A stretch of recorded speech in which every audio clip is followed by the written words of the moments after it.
उपमुख्यमंत्री एकनाथ शिंदेंबद्दल केलेल्या वादग्रस्त गाण्याप्रकरणी स्टँडअप कॉमेडियन कुणाल कामराचा जबाब नोंदवण्यात आलाय। कुणाल कामराविरोधात विधान परिषदेत हक्कभंगाचा प्रस्ताव दाखल करण्यात आला, ज्यावर आज सुनावणी पार पडली।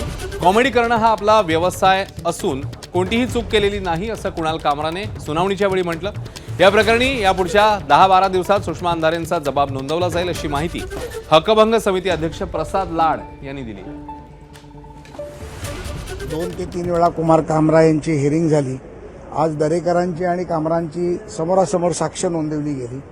ज्या साक्षीमध्ये दरेकरांनी केलेले आरोप हे त्यांच्यासमोर वाचले गेले आणि दरेकरांनी देखील ते वाचून दाखवले।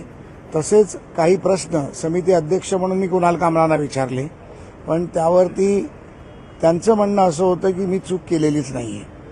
त्यामुळे आजची त्यांची साक्ष नोंदणी पूर्ण झालेली आहे। येणाऱ्या 10 ते 12 दिवसात सुषमा अंधारेजींची पण साक्ष नोंदवली जाईल प्रवीण दरेकरांच्या समोर आणि त्यानंतर लवकरात लवकर या बाबतीतला निर्णय समिती घेईल। एबीपी माझा, उघडा डोळे बघा नीट।